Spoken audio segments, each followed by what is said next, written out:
जरा ये बता रहे हैं T20 वर्ल्ड कप पाकिस्तान और भारत की टीम 15 फरवरी को शेड्यूल के मुताबिक मैच खेलेंगी। आईसीसी ने अपना वफ्द पाकिस्तान भेजा और पाकिस्तान क्रिकेट बोर्ड को हुकूमत पाकिस्तान को मनाने की कोशिश की और पाकिस्तान की जानिब से इस पर गौर खौस किया गया, मुशावरत के सिलसिले को आगे बढ़ाया गया। पाकिस्तान का मौक़िफ़ यह है कि बांग्लादेश के साथ T20 वर्ल्ड कप में जो सलूक किया गया है भारत की तरफ से, भारतीय क्रिकेट बोर्ड की तरफ से, BCCI की तरफ से और ICC की तरफ से, वो काबिल मज़म्मत है और किसी मुल्क की बदमाशी क्रिकेट में नहीं चल सकती। यह पाकिस्तान का मौक़िफ़ था। पाकिस्तान ने T20 वर्ल्ड कप में शिरकत का फैसला तो किया, लेकिन 15 फरवरी का जो हाई वोल्टेज टाकरा है पाकिस्तान वर्सेस इंडिया, उसके बॉयकॉट का ऐलान किया था, जिसके बाद खुद चेयरमैन PCB ने यह बताया कि मुख्तलिफ मुल्कों के जो क्रिकेट बोर्ड्स हैं उनकी तरफ से भी राब्ता हुआ। उन्होंने भी कहा कि आपको ये मैच खेलना चाहिए। ICC भी कोशिशें कर रहा है। पाकिस्तान जो है इस सिलसिले में अपना मुकदमा बेहतरीन तरीके से लड़ता रहा। पाकिस्तान ने यह साबित किया कि यकीनी तौर पर उसका जो मौक़िफ़ है वो अहम है, उसके जो दलाइल थे वो बड़े वाज़ेह थे और बड़े कैटेगोरिकली पाकिस्तान ने कहा कि BCCI क्रिकेट को डिक्टेट नहीं कर सकता, ICC को इस सिलसिले में सोचना चाहिए। बांग्लादेश ने यह मुतालबा किया था कि क्योंकि मुस्तफीजुर रहमान अगर IPL में कंट्रीब्यूट नहीं कर सकते, सिक्योरिटी कंसर्न्स हैं, तो फिर पूरी की पूरी बांग्लादेश क्रिकेट टीम भारत जाकर नहीं खेलेगी, बल्कि उसे किसी न्यूट्रल वेन्यू पर क्रिकेट खेलने की इजाजत दी जाए। ICC ने इस दरख्वास्त को मुस्तरद किया, बांग्लादेश को बाहर किया, स्कॉटलैंड को इन किया और पाकिस्तान ने फिर अपना एहतजाज रिकॉर्ड करवाने के लिए और बांग्लादेश से इजहार यकजहती के लिए यह वाज़ेह और दो टोक मौक़िफ़ अपनाया कि पाकिस्तान T20 वर्ल्ड कप में शिरकत तो करेगा लेकिन भारत के खिलाफ मैच नहीं खेलेगा और यह मैच ना खेलने से ICC का जो रेवेन्यू है उसको बहुत बड़ा धचका लगता है। जो ब्रॉडकास्टर्स हैं उनकी तरफ से प्रेशर आया। ना सिर्फ ये बल्कि BCCI को भी अंदाजा था कि पाकिस्तान और इंडिया के मैच के बगैर इस T20 वर्ल्ड कप का जो मजा है वो किरकिरा हो रहा है। ICC को भी अंदाजा था और पाकिस्तान के मौक़िफ़ में वजन था, दलाइल थे, तो यकीनी तौर पर दुनिया ने पाकिस्तान को जो है वो मनाने की कोशिश की। इस सिलसिले में UAE क्रिकेट बोर्ड की तरफ से भी राब्ते हुए। श्रीलंकन सदर ने अब से कुछ देर पहले, जैसे अजहर हमें बता रहे थे, कि वजीर आजम शहबाज शरीफ को फ़ोन किया, तो सारे के सारे लोग ये कोशिश कर रहे थे कि ये मैच हो, लेकिन पाकिस्तान अपने मौक़िफ़ को दुनिया के सामने पेश करता रहा। और वहीं आज मोहसिन नकवी ने यह भी कहा कि जब कोई घर चलकर आ जाए, जब कोई मेहमान हो, तो उसे इज्जत देने का हमारा रिवाज है और हम उसे इज्जत ही देंगे और इस सिलसिले में जो भी फार्मूला है वो हम तैयार कर रहे हैं। हम कोशिश करेंगे कि कोई ऐसी सिचुएशन हो कि जहां पर जो हमारे दोस्तों का तकाजा है, मुतालबा है, हम उसको भी सुने और जो पाकिस्तान का मौक़िफ़ है और पाकिस्तान की कोशिश है उसकी भी सुनवाई हो। और अब बिल आखिर जब पाकिस्तान अपने मौक़िफ़ को मुदल्लल अंदाज में पेश कर चुका है तो अब यह तय हुआ है कि 15 फरवरी को शेड्यूल के मुताबिक ये मैच खेलेंगे। जराए ये बता रहे हैं। नुमाइंदा खुसूसी बराए खेल शाहिद हाशमी हमें ज्वाइन कर रहे हैं, उनसे बात करेंगे, शाहिद हाशमी को शामिल गुफ्तगू करेंगे। लेकिन यकीनी तौर पर ये T20 वर्ल्ड कप से मुताल्लिक एक बहुत बड़ी डेवलपमेंट है। पाकिस्तान ने अपना मुकदमा बेहतरीन तरीके से लड़ा, दुनिया को अपनी अहमियत साबित की और ये बताया कि क्रिकेट जो है वो एक खेल है और खेल का सियासत से कोई ताल्लुक नहीं है। इस खेल को सियासत से गंदा ना किया जाए। खेल में सियासी मुदाखलत, भारत आलमी खेलों के लिए खतरा बन गया। आलमी मीडिया ने भी भारत का घिनौना चेहरा बेनकाब कर दिया। न्यूयॉर्क टाइम्स ने लिखा, भारत के जेर असर ICC चेयरमैन और सियासी दबाव ने T20 वर्ल्ड कप के शेड्यूल और इंतजामी फैसलों को मुतासिर किया। पाक भारत मैच ना हुआ तो ICC के करोड़ों डॉलर्स डूब जाएंगे। भारत में 2036 ओलंपिक भी खतरे में है। अमरीकी जरीदे फॉरेन पॉलिसी मैगजीन ने मोदी सरकार की जानिब से खेल में सियासत पर सवालात उठा दिए। क्रिकेट बहरान, भारत के समर ओलंपिक्स की मेजबानी का ख्वाब चकनाचूर कर सकता है। साबित हो गया, भारतीय हुकूमत खेल को सियासी मकासद के लिए इस्तेमाल कर रही है। इंटरनेशनल ओलंपिक कमेटी पहले ही भारत की बोली पर गवर्नेंस, एंटी डोपिंग और कारकर्दगी पर तहफ्फुजात का इजहार कर चुकी है।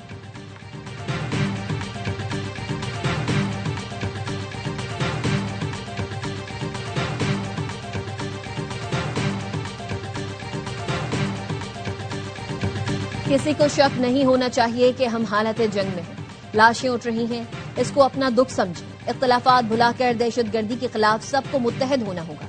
वज़ीर दिफा ख्वाजा आसिफ का कौमी असम्बली में इजहार ख्याल, कहा भारत ने हमसे 4 रोजा जंग हारी। नरेंद्र मोदी भारत समेत दुनिया भर में रुल गया। भारत अब बराह रास्त जंग की जुर्रत नहीं करेगा। अफगानिस्तान छुप कर वार कर रहा है, दहशतगर्दों को सपोर्ट कर रहा है। अफगानिस्तान से मुज़ाकरात में हमारी सारी बातें तस्लीम की गई, गारंटी देने को कोई तैयार न था। अफगानिस्तान ने हमसे 10 अरब रुपए मांगे। इस्लामाबाद धमाके पर बयान में एक मसलक का हवाला दिया तो मुझे धमकियां दी गई। इस मामले पर कोई डर नहीं, सच बोलूंगा। रियासत की सरपरस्ती में तंजीमें बनाई गईं। मजहबी मुनाफरत हमारे कल्चर का हिस्सा नहीं थी, जानबूझकर हवा दी गई। माजी की गलतियों से सीखना होगा। सियासत रियासत के ताबे होनी चाहिए।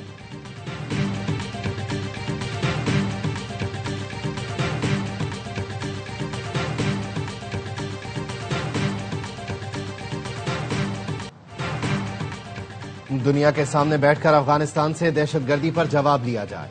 अपोजिशन लीडर महमूद अचकजई का कहना है मुख्तलिफ मुल्कों की कॉन्फ्रेंस बुलाकर काबुल से बात की जाए। महमूद अचकजई ने कहा 8 फरवरी को एहतजाज करके अपनी नाराजगी का इजहार किया, किसी को पत्थर नहीं मारा। JUI, ताजर तंजीमों और ट्रांसपोर्टर्स ने हमारा साथ दिया। बैरिस्टर गौहर कहते हैं अता तारड़ को अपने बयान पर माफी मांगनी चाहिए। ऐसे बयाना दहशत गर्दों को तक़वियत बख्शेंगे। दहशतगर्दी के हवाले से किसी पर इल्जाम नहीं लगाता, सबको मिलकर दहशतगर्दी को शिकस्त देना होगी।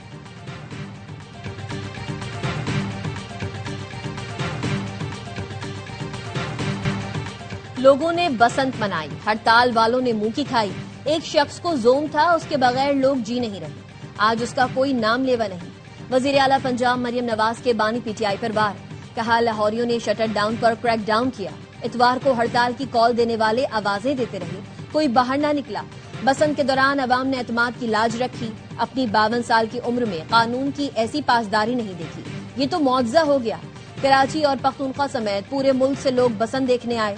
वजीर आला पंजाब मरियम नवाज कहती हैं लाहौर में बसंत पर अरबों रुपए का कारोबार हुआ। जेएनजी से सबसे ज्यादा खुश हूं। जेएनजी ने खुली फजा में जाकर खुशी मनाई। अवाम को सल्यूट करने के बाद नवाज शरीफ का शुक्रिया अदा करती है।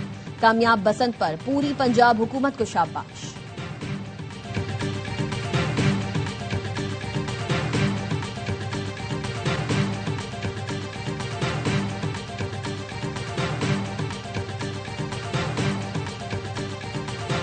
अब बहुत बड़ा ऑपरेशन होगा। अगर किसी पार्टी या सियासतदान ने सियासत की तो उसको भी दहशतगर्द की तरह गाड़ दिया जाएगा। सेनेटर फैसल वारदा कहते हैं इस वक्त यकजहती की जरूरत है, लेकिन आप फिर सियासत कर रहे हैं, हड़ताल कर रहे हैं। कौन सी हड़ताल हुई? हर इतवार को दुकानें बंद होती हैं, अगले इतवार को भी बंद होंगी। फौज जनाजे उठा रही है, आप तकरीरों में तनकीद कर रहे हैं। कुछ तो एहसास करें, कोई तो हद होती है।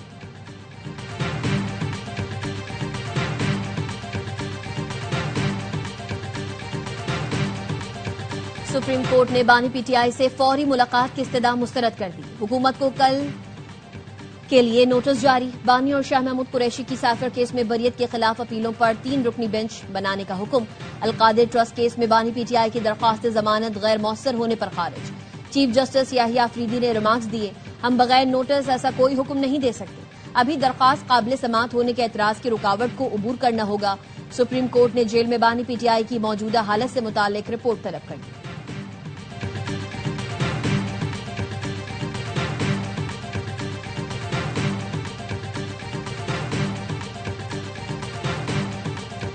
हुकूमत 2030 तक आर्टिफिशियल इंटेलिजेंस पर $1 अरब खर्च करेगी। 5 साल में 1000 PhDs को AI स्कॉलरशिप्स देंगे। वजीर आजम शहबाज शरीफ का इंडस AI वीक की इफ्तिताही तकरीब से खिताब। कहा 10 लाख अफराद को AI की तरबियत देंगे। स्कूलों में बच्चों को AI की तालीम देने के लिए निसाब तैयार किया जाएगा। इंडस AI वीक मुल्क का टेक्नोलॉजिकल मंजरनामा बदल देगा।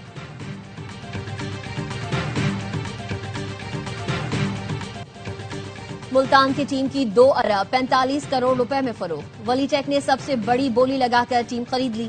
टीम की बेस प्राइस 1 अरब 82 करोड़ रुपए रखी गई। 5 बिडर्स ने एक से बढ़कर एक बोली दी। CD वेंचर्स और वलीटेक में कांटे का मुकाबला हुआ। वलीटेक ने 2 अरब 45 करोड़ की बोली देकर अगले 10 साल के मालिकाना हुकूक हासिल कर लिए। टीम का नाम भी मुल्तान से बदलकर रावलपिंडी रख दिया। चेयरमैन PCB मोहसिन नकवी ने नए मालिकान को चाबी पेश की और मुबारकबाद दी। नीलामी की तकरीब में साबिक चेयरमैन नजम सेठी भी शरीक थे।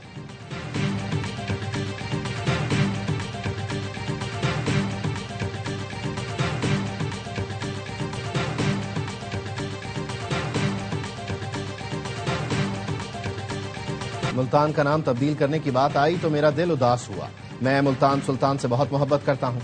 चेयरमैन PCB मोहसिन नकवी की नए टीम के ओनर्स के साथ मीडिया से गुफ्तगू। कहा मुल्तान सुल्तान बड़ा ब्रांड है, अब सोचेंगे इसका क्या करना है।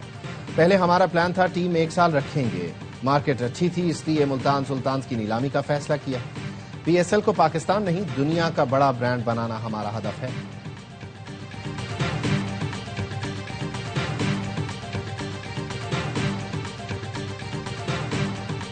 लाहौर भाटी गेट मैनहोल में गिरकर जाँ बहक मां बेटी के मुकदमे में शिकायत कुनंदगान ने मुल्जिमान से सुलह कर ली। मरहुमा के शौहर को 85 लाख और वालिद को 25 लाख रुपए मिले। वजीर आला पंजाब मरियम नवाज ने एक्स पोस्ट में बताया, मुद्दईयान की सुलह के बाद केस की कार्रवाई मौसर तौर पर खत्म हुई। लाहौर की अदालत ने मुकदमे में गिरफ्तार 5 मुल्जिमान को सुलह की बुनियाद पर रिहा करने का हुक्म दिया। मुल्जिमान में project manager, safety incharge, site incharge Usman और सलमान शामिल हैं।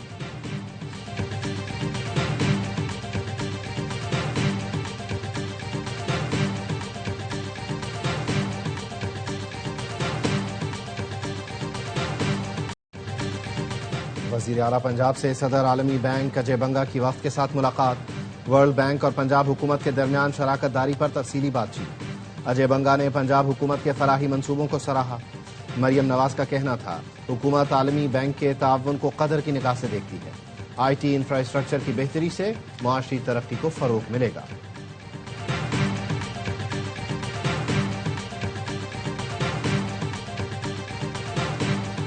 मुझे कोई हड़ताल नजर नहीं आई, अवाम ने ऐसी कॉल को मुस्तरद कर दिया। वजीर आला सिंध सैयद मुराद अली शाह की सेवन में गुफ्तगू। कहा, सिंध में मावराए अदालत कत्ल काबिल कबूल नहीं। सूबे में गंदम की चोरी में मुलव्वस अफसरान को नहीं छोड़ा जाएगा। कोशिश है ज्यादा से ज्यादा नौकरियां दें, लेकिन ये फिर भी काफी नहीं। नौजवानों को हुनर सिखाने के लिए सिंध हुकूमत काम कर रही है।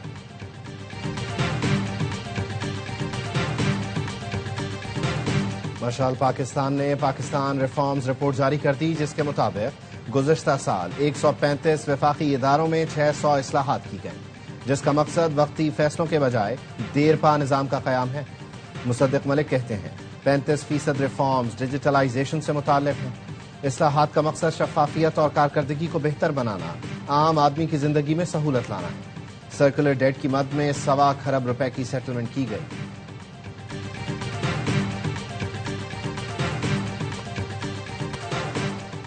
वज़ीर दाखिला मोहसिन नकवी से अतालवी हम मनसब और यूरोपियन कमिश्नर का राबता। इस्लामाबाद में खुदकुश धमाके की मजम्मत। अतालवी वज़ीर दाखिला ने कहा, अलमनाक वाक़े की खबर सुनकर गहरा दुख हुआ। दहशतगर्दी के मुश्तरका खतरे से निपटने के लिए इटली ताउन जारी रखने को तैयार है। यूरोपियन कमिश्नर ने कहा, दुख की घड़ी में पाकिस्तानी अवाम के साथ हैं। मोहसिन नकवी ने इजहार यकजहती पर अतालवी वज़ीर और यूरोपियन कमिश्नर का शुक्रिया अदा किया। कहा, दहशतगर्दी के खिलाफ पाकिस्तान दुनिया के लिए एक ढाल है। दुनिया को दहशतगर्दी से महफूज रखने के लिए आलमी सतह पर मजबूत इक़दाम की जरूरत है।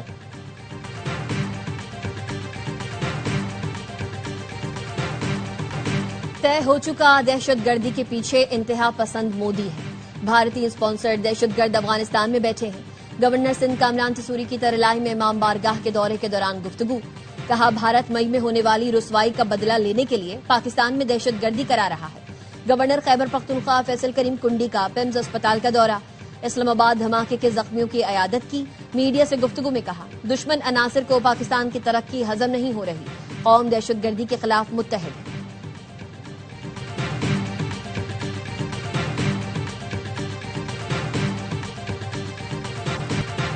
वज़ीर दिफा ख्वाजा आसिफ का वर्ल्ड डिफेंस शो में पाकिस्तानी और सऊदी स्टॉल्स का दौरा।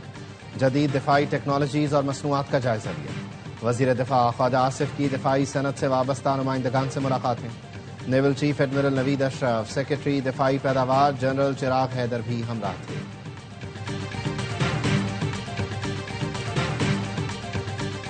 धरना देने से सिर्फ आम आदमी को तकलीफ होगी। वज़ीर इत्तला सिंध शर्जील इनाम मेमन कहते हैं, MQM और जमात इस्लामी की सियासत ही कराची में बुरा कहने से होती है। पंजाब और दीगर सूबों में बल्दियाती निजाम नहीं है, वहाँ ये बयान क्यों नहीं देते।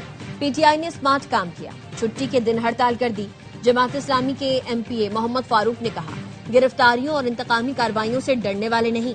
सिंध हुकूमत बौखलाहट का शिकार है। 14 फरवरी को सिंध असेंबली के बाहर धरना हर सूरत होगा।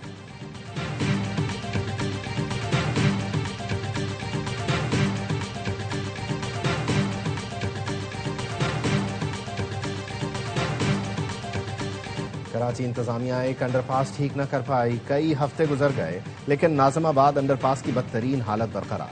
शहरी अब भी गंदे पानी, टूटी फूटी सड़क से गुजरने पर मजबूर। मुसाफिर परेशान, कहते हैं रोज गाड़ियां खराब हो रही हैं। हालात देखकर लगता है कराची के मसाइल कभी हल नहीं होने वाले। अंडरपास खराब होने के बायस ईदगाह के अतराफ ट्रैफिक का शदीद दबाव रहता है।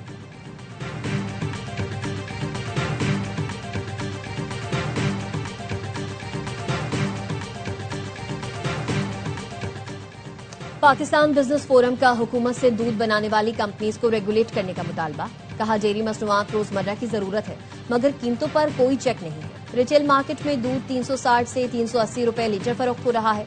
दूध की खरीदारी और लागत लॉजिस्टिक्स में समेत 180 रुपए फी लीटर है। हुकूमत फौरी मुदाखलत करे और दूध की कीमत में 50 रुपए कमी करवाए।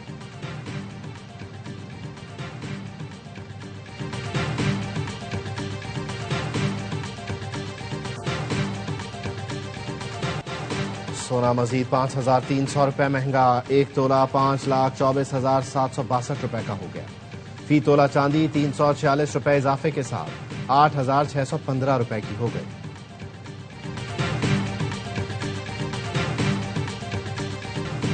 बांग्लादेश में आम इंतखाबात की तैयारियां जोरों पर। मुख्तलिफ पार्टीज की जबरदस्त इंतखाबी मुहिम। आम इंतखाबात के लिए पोलिंग 12 फरवरी को होगी। बांग्लादेश नेशनलिस्ट पार्टी और जमात इस्लामी के दरमियान सख्त मुकाबले की तवक्को। शेख हसीना के इक्तदार से बेदखली के 1.5 साल बाद अवाम इलेक्शन के लिए पुरजोश।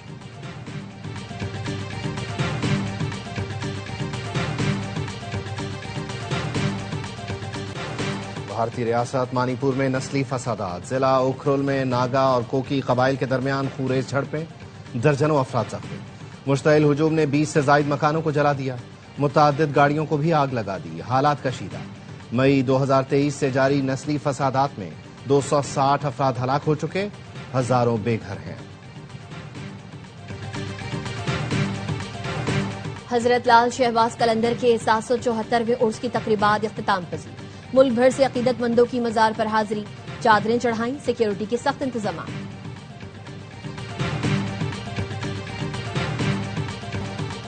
हर लम्हा पुरजोश में क्रिकेट का जुनून। साबिक कप्तान शुएब मलिक मेजबान। बासित अली और कामरान अकमल का T20 वर्ल्ड कप के मैचेस पर तज्जिया। अदाकार अली रहमान आज बनेंगे मेहमान। कॉमेडियन आदि और मुस्तफा चौधरी लगाएंगे कॉमेडी का तड़का।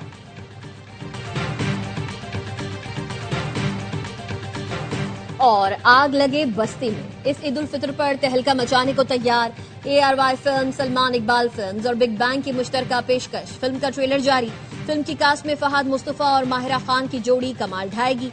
लेजेंड जावेद शेख के अलावा ताबिश हाशमी मुनफरिद किरदार निभा रहे हैं। फिल्म की कहानी और डायरेक्शन बिलाल आतिफ ने की है। फिल्म ईद उल फितर पर मुल्क भर के सिनेमाओं में रिलीज की जाएगी।